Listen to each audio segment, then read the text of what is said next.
Zerg players spawning to the bottom of the map for Team Axiom-Acer, the newest addition to the team it is. Axiom Impact. Axiom's Impact with 3 wins, 3 map wins and 4 losses against Protoss in Heart of the Swarm offline, leaves him with a 40% win ratio. Going up against an old school player, former OGS player, now starting for Team AZUBU to the top of the map it is. AZUBU Vines. Vines, a player who only won a single map so far against Zerg, but that was also the only map that he played against Zerg offline in Heart of the Swarm. It was 100%. So 100% win ratio. 100% win ratio, indeed. He's better than Deer. Mark my words. I don't know about that. You know, one of the reasons why we see this super fast drone scout for Impact is because of some of the things I talked about Vines, where I'm sure he asked his friends, you know, asked some of the players on Axiom, like, hey guys, what do you know about Vines? Because I'm coming from a different scene. I'm coming from the Kespa scene, and I don't know this guy. I looked at his stats, and it looks like he was pretty accomplished back a long time ago. What's he doing? They were all like, oh yeah, I hit him on the ladder all the time. He's kind of cheesy, he's very aggressive. And actually, no, it's not just a scout, it's actually a proxy hatch, so I'm completely wrong here. I thought he was just trying to be super safe. Okay, I love this already. This game is going to be awesome. Impact starts things with a hatch first at his opponent's natural immediately, and that is going to screw up so much here. A gateway opening for Vines, and this game already, this just became epic. He doesn't scout, so, you know, a gateway opening could be great against this if you know it's coming and you can get that Zealot out early, but if you don't know, then things can get really, really nasty. It's a very interesting variation of the double hatch before pool build that we see here for Impact. And let's see how Vines is going to deal with this, because the biggest problem that he has is that he has no idea. No, not a clue. He has no clue. And he doesn't even get a Zealot at this point. Yeah. He's waiting for the Cybernetics core, and that will definitely result in Impact's hatch not only finishing, but he will have all the time in the world to even go for a Spinecrawler, a Queen, a Contain, whatever he wants to do. Yeah, I think he'll definitely make a Queen, and it Here will we finish. go.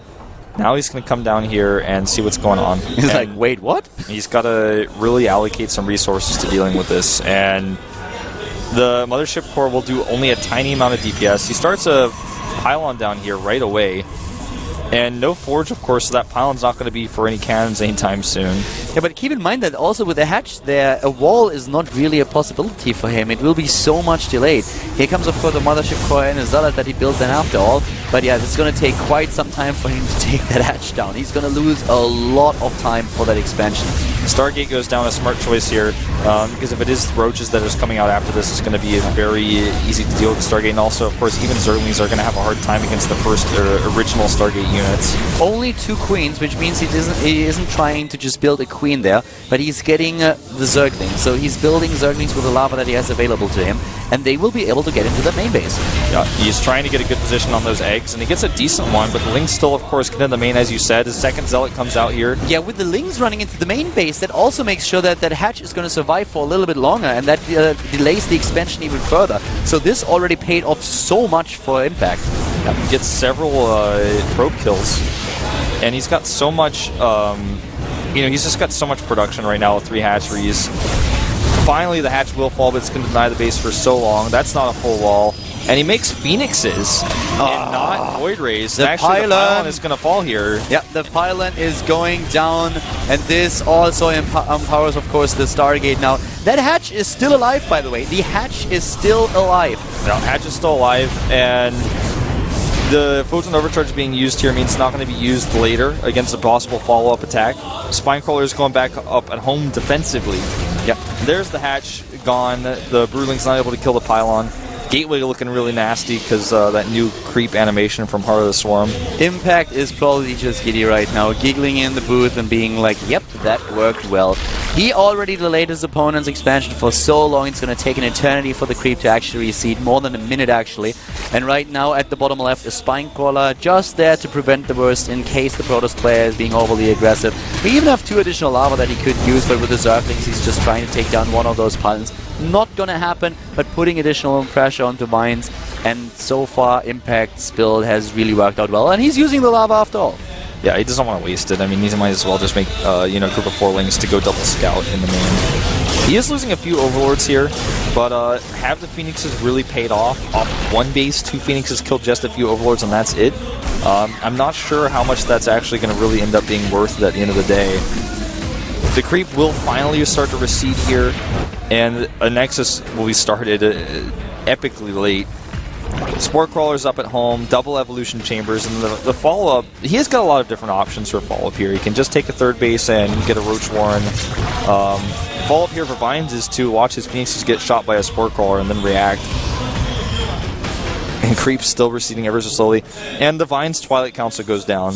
So we could actually just see, you know, DTs coming up here. Yeah. One Zealot gets trapped outside. He's not going to take it out. One of the things that we, of course, have is also a very delayed third base now for Vines. But that is not a sorry, for Impact. But that's not a problem for him since Vine's own expansion is so late. If you think about it, a lot of Protoss players will try to get their third base around 7:20. That's like the fastest that you can get. But we have the natural now coming up at 8:30 in the game. This just indicating how much how much time it actually took Vines to get that expansion up. And now Impact needs to make sure that he has a decent follow-up into a normal game, because he also is only on 2 bases, so he needs to establish himself a third. This follow-up looks so awkward. He goes Twilight Council into Double Forge. Double Forge is something you very rarely see in this matchup. Twilight Council now useless, as he's not utilizing it for anything, neither Blink nor Darkshine, not even Charge. It leaves you wondering why he got it. Okay, so there's the Charge upgrade, finally. Something he could have afforded earlier. Must have thought he clicked it and then didn't. He's getting a few probe kills here as well, forcing a few more Spore Crawlers. But I gotta say, I like Impact's position a lot. Yeah, Impact's position is great. He just needs to make sure that he gets his own third base up. He's 10 harvesters ahead of his opponent. He has a decent economy with 2 bases. Currently also looking at the start of the attack. So as long as he gets rid of those Phoenixes, everything is fine. But as you already said, a couple of the drones have already been taken out. So this is one of the things where he has to keep a lid on. And he's had to make a lot of spores, which is basically like kind of paying money to lose drones if you look at it like in the most literal sense of how much resources are lost. But you know, it's going to protect his queens from the Phoenixes. He gets the Infestation Pit now with a third base, and it looks like Vines wants to take the third base behind his main, which is pretty smart on this map. The problem for him really being that with the 1-1 upgrade that we see for the Zerglings, a lot of Lings are now on the map, and I think the sole reason for them is really to delay a third base for as long as they possibly can. He has so many queens here, and he's making 2 more. The Phoenixes are not able to do really anything. They can't kill any of the queens. They're not going to be able to harass really anymore. Swarm Host Knight as well. Could certainly be. That's very extreme, but you know. I don't really think that we're going to see that, but yeah. He has a lot of queens, so he definitely wants to not only use them defensive, but he will later on, if he goes in, for example, let's say into a hive tech and starts to produce some ultralisks, he will definitely use the queens for the transducers. Has a lot of options with those. But he stopped production, he only has 6, so he didn't go into any additional ones. So for now he's just sticking with this idea and trying to defend against the Phoenixes. A lot of Lings are trying to just bust through while the Zerg player is just droning up and already on the way to get +2/+2 in speed for the Roaches. Yeah. And a little Overseer scout here into the main base. Meanwhile, a few drones, gas drones being picked off here by Vines. He really is actually keeping the Harvester count quite low. It's actually almost even right now, even at 51 to 51 as I speak. You could see how many were killed. 16 by Vines, and this is actually a lot more than Impact should have allowed. So that is one of the things where the Zerg player definitely left himself a little bit too vulnerable. Losing this many Harvesters against the Phoenixes that were so delayed, this is one of the things that you don't really want to happen. And Vines is doing a really decent job just picking off more and more of them. 20 killed so far. He's doing a great job with those Phoenixes. Yeah, really is. And he's keeping them alive. That's the crucial part here, making sure that investment continues to be worth it. They are always a threat. Yeah. Oh, well, until one goes down and a second one barely survives there. Having keeping a mystery there on how many hit points it has left. Well, the double Forge upgrades is actually pretty interesting because you don't really see that all too often in this matchup. Mechia Impact, that is, was very ahead in upgrades early on, but now things are kind of evening out with Chrono Boost. And then with the Hive Tech here, the timing, he'll probably end up being pretty even with the 3-3 as well. Bay goes up, Blink goes down, and this game is kind of stabilized a little bit for both players. The fourth base here is spotted. It shouldn't have, though. We have still a bit of a lead here for Impact, but in general, I feel he kind of squandered his advantage a little bit. He's taking the 4th base a lot faster than he did this 3rd, and that was really important. But he should have taken the 3rd a little bit faster, and I feel the one reason why he didn't do it was because he lost this many drones to his opponent's Phoenix Harass. If he would have been able to just make that, yeah, kind of deny that, then I think we would have seen a very dominant Zerg in this matchup. And he's currently still in a strong position. It's not like he's losing this match at this point in time. But he allowed the 3rd base of his opponent. He himself is taking the 4th at the same time. So as you already said, it stabilizes a little bit more. Yeah. And I'm pretty much with you as well, maybe more than it should have. 11 Overlords at the time being made here. He's taking care of that supply block in a big way. That went up to 174 total supply possible. Templar Archives coming down, so right now, Impact is facing every tech in the book, and with the 2nd Robotics going up as well, he will have the ability to switch into Immortals against the Ultralisk, something that he's expecting here. He's already scouted the Hive Tech with his Phoenixes. Forces an overcharge with just a few links here, so that was not Larva efficient, but was pretty good trade overall. Yeah, but in general, Vines is doing a really decent job of coming back into this game. He has his own +3 attack upgrade already started. He's on 2-2 as is the Zerg player. So Impact definitely losing that advantage that he had early on. That should not have happened to him. Vines had a really nice follow-up, and Impact was really struggling to keep, just to stabilize and make that transition happen. And Vines, actually, with the experience that he has, I could see him take this game now. Yeah. And he knows about the Ultralisk, so he starts some Immortals here. He wants to make sure he still has enough Colossi to deal with the Zerlings. And the Baneling switch here, I'm not so sure how well it's going to do.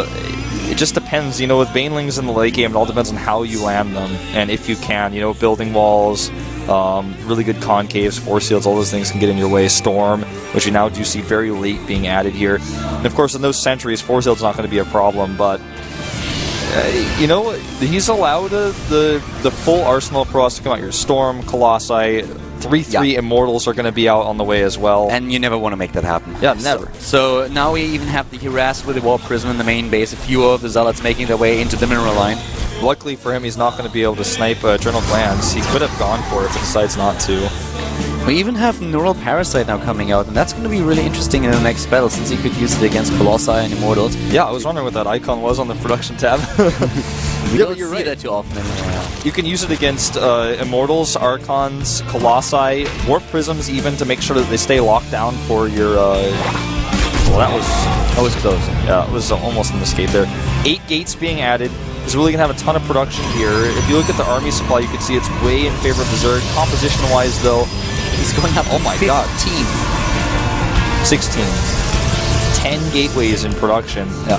We've seen this by like a few specific players sometimes when you get to 3 bases where you're like, not only am I going to hold this one attack of the Zerg, but then I'm just going to kill map. We've seen players like Niden do similar pushes with Colossi and Blink Stalkers. Totally different composition, but similar idea.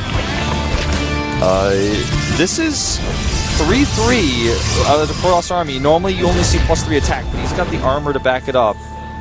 And definitely 5 income to make it happen. We have additional bases coming up for Impact right now, going into that 5th base. The Protoss player himself is on 3, not taking that 4th just yet. But the forward pylon here, as soon as he sees that Nexus, that hatch that is being built, he will immediately start warping a couple of Zealots and go for it. Yeah, with all the gateways he has, he's just got so many warp-ins available. I think the pylon is got, yeah, he's going to go clean that up.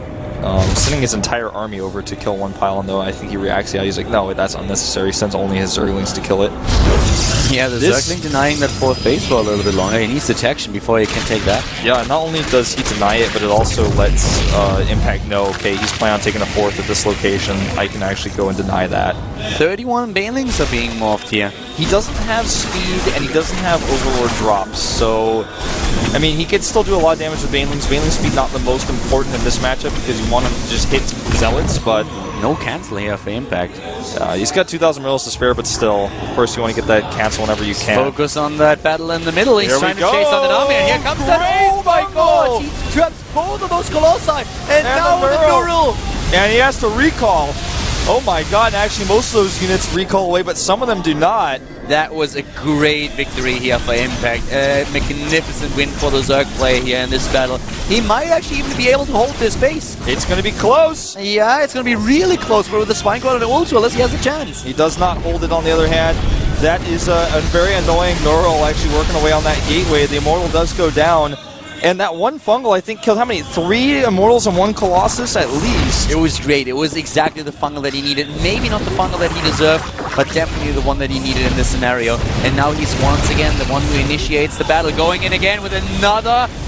this time a Stalker. He blinks the Stalker back. Yeah, I think I misclicked there. Another blinks forward here. The gateway wall working great against the Ultras. There are a few transfuses. He needs those Neurals. I'm not sure if this is going to be enough. Well, he Neurals really well here, and he's doing a lot of damage with this. Those Immortals are doing a lot of damage, and at the same time they're removed from the battle. So the Protoss play is struggling more and more against the Ultras. The Queens are trying to close the distance to go for the transfuses here. We don't see too many of them. Sure, the Ultras are still alive on the other hand, and those Infestors making their way into the base. Now here come the transfuses, keeping the Ultras alive! Those are immortal Ultralisks. Oh my god, he just finally closed the gap. Immortalisks here trying to kill the Immortals. Ironic as it is, finally one goes down. All of these Neurals, like Neurals I've never seen before, even microing against the Stalkers with that Immortal, and GG! Wow, Impact coming back into the game, starting things off with a really interesting strategy here, very unconventional, taking the Protoss player's base and delaying his natural for a long time, then squandering that advantage, losing way too many Harvesters against the Phoenixes, but the unit control in the fights bringing him back into the game and winning it for Axiom-Acer here. Quite the interesting performance. Very entertaining game. He killed the Colossi so early on, and then he used the gateway wall against his opponent. Neural is not good if there are Colossi, because Colossi just kill the Infestors and like the Immortals get controlled for like half a second, they barely even get one shot up and then it doesn't matter. But in this case, he controlled the Immortals from so far away that the Infestors couldn't be sniped. And then he microed the Immortals. He targeted Stalkers with them. He was like, I know how to play Protoss. This is pretty easy. That was actually pretty cool what we saw there. I really liked this. The opening already was absolutely awesome to watch. By the way, we didn't even talk about this. He had 16 mutas ready to follow up if that didn't work. Yeah. So, I mean, that was... No matter, even if Vine somehow micros perfectly there and holds, he would have probably lost the game regardless, because a mutalist switch would have been too much for him. That was pretty well played. I like that. So Impact really making it work there. The opening, on the other hand, that was really the highlight for me. I really loved how he went for that, and that kind of countered everything that Vines was trying to do with the gateway opening. Yeah. So this puts Axiom back into the lead. Axiom-Acer taking the 2-1 here. And a lot of the matches for them still favored, coming up forward here. I think Center really has to make this one work. I mean, he really, really needs to. He can, on the other hand. Senna's one of the players that has shown when Symbol and Supernova were away that he is one of the players that he can put out there, that he can put under some pressure, and he will be able to deliver. But Alicia is just a tough player to face. So if you just look at the names, of course, Alicia being the favorite here. But Senna has shown in the past that he can take down big names, and he might be able to do and show that today. Yeah, he certainly could. And you know, the funny thing is sometimes when he takes up big names, they're Protosses too. So he's done that before. And he's a player who, this season of Team League, has shown that, you know, every now and then he can come out and take out a big guy like Alicia. Alicia is kind of small, but I mean like a big name. Alicia was also not too happy that he's facing a Terran player. He says that he feels not really that comfortable against Terran right now, that he thinks the Terran is very, very strong. Would have loved to play a Zerg player here. And now he's up against the Terran, he's up against Senna, as we just said before. So it's going to be a very important match for Axiom-Acer. If they win here, then they are in the lead with a 3-1 and only need one additional map to clinch out a victory in the team match. Yeah. 10 and 12 is Alicia, but looking at those stats, look away, because they're not indicative of his entire skill level. Outside the GSTL, he's done quite well. He is 1-0 against Center. Every time they've only met each other once, and he did win the only match they've ever played. So Center probably looking for a little bit of revenge here. Every time you play against a player just once, as a player, you'll never forget that. You know, like when we look at that stat, it's like, okay, yeah, we looked that up. Yeah, they played once. I kind of remember that. But as a player, you'll never forget. Every time you play a player one time, you remember the exact time you play him in that one match. Yeah, definitely true. I mean, Krang actually talking here a little about with Mekia with Impact, and I really look forward to seeing more from him. Yeah, I mean, definitely a creative style we saw there from beginning to end. A different approach to dealing with those Immortals with the Ultralisks, and just having the Infestors out to use Neural Parasite in a way that we've seen players attempt in the past but never really succeed all too well. Yeah, not in Heart of the Swarm. That's more one of the things that you saw in Wings of Liberty quite often, but not here. Senna, keep in mind, he has a sick win ratio against the Protoss players. A lot of those wins are against foreign Protoss on the other hand, but he is currently at a 76% win ratio with 17 maps played. But he lost the last match against Alicia, as you already said. This is one of the games that he played in the GSTL. He won against Crank and against Hurricane on the other hand, so he has a decent record here. Alicia, on the other hand, with 59% win ratio, definitely not a player that is weak in the matchup, and it should be a good game. Center plays really aggressively and usually goes for timings. I would not be surprised to see an SV pull or something like that, but we do have a 5-minute break before we get into this Protoss versus Terran. Don't go anywhere. See you guys in a few. Cause heroes ain't for selling, the body shouldn't be evil. Is it all gonna change?